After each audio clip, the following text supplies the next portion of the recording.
Patil sir ಹೇಳ್ದಂಗೆ ನಾವಿಬ್ರು ಸಹಿತ ಅದೊಂದು ಹೈಸ್ಕೂಲ್ ಆಗಲಿ ಅನ್ನೋ ಒಂದು ನಿಟ್ಟಿನೊಳಗ ಆ ಕಾರ್ಯವನ್ನ ಮಾಡಿ ಬಹುತೇಕ ಇನ್ನೊಂದು 2-3 ದಿನದಲ್ಲಿ ಆ ಘೋಷಣೆಯನ್ನು ಸಹಿತ ಆಗ್ತದ. ಮುಂದಿನ ವರ್ಷದಿಂದ ಆ ಒಂದು ಹೈಸ್ಕೂಲಿನ ದೊಡ್ಡ ಪ್ರಮಾಣದಲ್ಲಿ ಒಂದು ಕಾರ್ಯಕ್ರಮವನ್ನು ಬಿಟ್ಟು ಬಹುಶಃ ನಮ್ಮ ಈ ಮುಂಡ್ರಿಗಿ ತಾಲೂಕಿಗೆ ಒಂದು ಹೈಸ್ಕೂಲ್ ಆಗುವಂತದ್ದು ಎಷ್ಟು ಕಠಿಣ ಅನ್ನೋದನ್ನ ನಿಮ್ಗೆ ಗೊತ್ತಿರಲಿ. ಯಾಕಪ್ಪ ಅಂದ್ರೆ ಇಷ್ಟು ವರ್ಷದಿಂದ ಆಗಿರ್ಲಿಲ್ಲ, ಆದ್ರೆ ಅದನ್ನ ಮುಂದಿನ ದಿನಮಾನದಲ್ಲಿ ಒಳ್ಳೆ ರೀತಿಯಿಂದ ಕಾಯ್ಕೊಂಡು ಹೋಗುವಂತದ್ದು ನಮ್ಮೆಲ್ಲರ ಒಂದು ಜವಾಬ್ದಾರಿ. ಮುಂದುವರಿಸಿಕೊಂಡು ಹೋಗ್ತೀವಿ.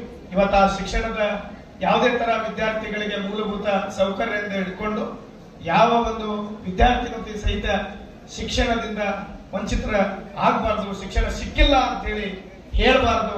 ಆ ರೀತಿಯಲ್ಲಿ ನಾವೆಲ್ಲರೂ ಸಹಿತ ವಿಶೇಷವಾಗಿ ನಮ್ಮ ಶಿಕ್ಷಕರ ಜವಾಬ್ದಾರಿ, ತಮ್ಮ ಜವಾಬ್ದಾರಿ ಬಹಳ ಇದೆ.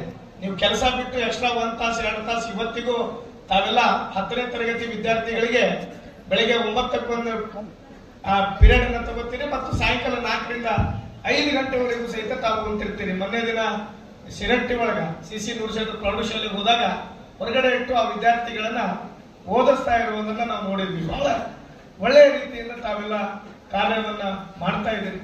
ಇನ್ನಷ್ಟು ಕಾರ್ಯಗಳನ್ನ ತಾವು ಮಾಡ್ರಿ. ಮುಂದೆ ಬರುವಂತಹ ದಿನದಲ್ಲಿ ನಮ್ಮ ಮುಂಡ್ರಿಗಿ ತಾಲೂಕು ಇಡೀ ಜಿಲ್ಲೆಗೆ ಪ್ರಥಮ ಬರಲಿ ಅಂತ ಹೇಳಿ ಆಶಿಸಿ ಈ ಕಾರ್ಯಕ್ರಮದಲ್ಲಿ ಮಾತಾಡಲಿಕ್ಕೆ ಅವಕಾಶ ಮಾಡಿಕೊಟ್ಟಿದ್ದಕ್ಕೆ ತಮಗೆಲ್ಲರಿಗೂ ಸಹಿತ ವಂದನೆಗಳನ್ನು ಸಲ್ಲಿಸಿ ನನ್ನ ಮಾತನ್ನ ಮುಗಿಸ್ತೇನೆ. Education is the good weapon for our current day. ಕಡ್ಡಾಯವಾಗಿ ನಾನು ಇರಲೇಬೇಕಾಗಿತ್ತು. ಅದಕ್ಕೆ ಆ ಕಾರ್ಯಕ್ರಮ ಮುಗಿಸಿ ನಾನು ಬರುವಲ್ಲಿ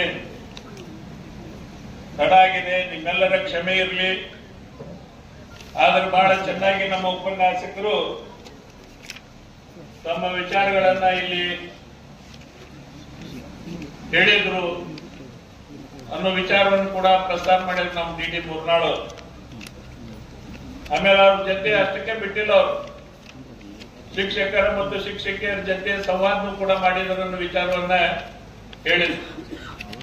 ಒಬ್ಬ ಉತ್ತಮ ಅದನ್ನ ನಾವು ವಿವರಣೆ ಮಾಡಿ ಕೇಳಲ್ಲ, ಅರ್ಥ ಆಗ್ತದೆ ಏನೇನು ಕೆಲಸ ಶಿಕ್ಷಕರಿಗೆ ಹಚ್ಚಿದ್ದಾರೆ ಅಂತ. ಅಟೆಂಡೆನ್ಸ್ ತಗೊಳ್ಳೋದ್ರ ಜೊತೆಗೆ ಮಕ್ಕಳಿಗೆ ಮೊಟ್ಟೆ ಕೊಡ್ಬೇಕು, ಬಾಳೆಹಣ್ಣು ಕೊಡ್ಬೇಕು, ತಿಂಡಿ ತಿನಿಸು ಕೊಡ್ಬೇಕು, ಕಡ್ಲಿ ಚಿಕ್ಕಿ ಕೊಡ್ಬೇಕು. ಅದನ್ನ ನಾವು ಮಾಡೋದ್ರಲ್ಲೇ ಒಂದು ಫೀಲ್ಡ್ ಹೋಗ್ತದೆ, ಒಂದು ತಾಸು ಹೋಗ್ತದೆ. ಮಕ್ಕಳಿಗೆ ಯಾವ ತರ ಶಿಕ್ಷಣ ಕೊಡ್ಲಿಕ್ಕೆ ಆಗ್ತದೆ ಮತ್ತೆ ಅದನ್ನು ಮೇಲ್ ಮಾಡ್ಬೇಕು, ವಾಟ್ಸ್ಆಪ್ ನಲ್ಲಿ ಹಾಕ್ಬೇಕು, ಅಂಕಿ ಸಂಖ್ಯೆ ಪ್ರತಿ ದಿವಸ ಅಪ್ಡೇಟ್ ಮಾಡ್ಬೇಕು.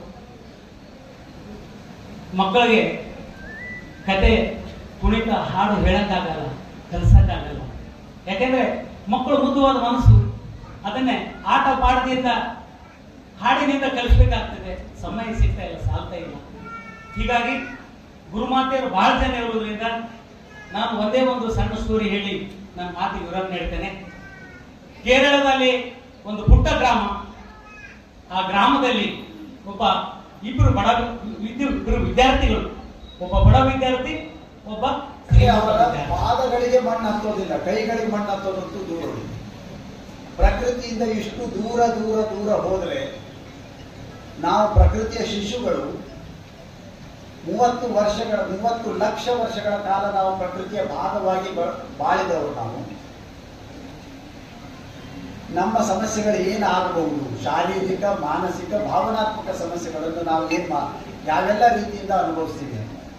ಆದರೆ ನನಗಿರುವಂತ ಒಂದು ದೊಡ್ಡ ಆಶಾಭಾವನೆ ಏನು ಅಂತಂದ್ರೆ, ಗ್ರಾಮಾಂತರ ಪ್ರದೇಶಗಳಲ್ಲಿರುವಂತಹ ಸರ್ಕಾರಿ ಕನ್ನಡ ಮಾಧ್ಯಮ ಶಾಲೆಗಳಲ್ಲಿ ಎಲ್ಲಿ ಮಕ್ಕಳ ಸಂಖ್ಯೆ ಕಡಿಮೆ ಆಗ್ತಾ ಇದೆ ಅನ್ನೋದನ್ನು ನಾವು ನೋಡ್ತಾ ಇದ್ದೀವೋ, ಅಲ್ಲಿಯೇ ಶಿಕ್ಷಕರಿಗೆ ಅತ್ಯಂತ ಹೆಚ್ಚು ಸಮಗ್ರವಾದಂತಹ ಪರಿಸರ ಸ್ನೇಹಿಯಾದಂತಹ ಶಿಕ್ಷಣ ಕೊಡ್ಲಿಕ್ಕೆ ಸಾಧ್ಯ ಇದೆ. ಇವತ್ತು ಶಾಲೆಯ ಆವರಣ ದಾಟಿದ್ರೆ ಹಳ್ಳಿಯೊಳಗೆ ಯಾವುದೋ ಒಂದು ಕೆರೆ, ಯಾವುದೋ ಒಂದು ಬಾವಿ, ಯಾವುದೋ ಒಂದು ಹಳ್ಳ, ಯಾವುದೋ ಒಂದು ಹಳೆ ದೇಗುಲ, ಹೊಲ ಗದ್ದೆ, ಮತ್ತೊಂದು ಪರಿಸರವನ್ನ ಇವತ್ತು ಕಳಿಸುವುದು ಎಷ್ಟು ಅನಿವಾರ್ಯವಾಗಿದೆ ಅನ್ನೋದನ್ನು ನಾವು ಅರ್ಥ ಮಾಡಿಕೊಂಡ ಬಳಿಕ ಅಂತ ಅವಕಾಶಗಳಿರೋದು ಗ್ರಾಮಾಂತರ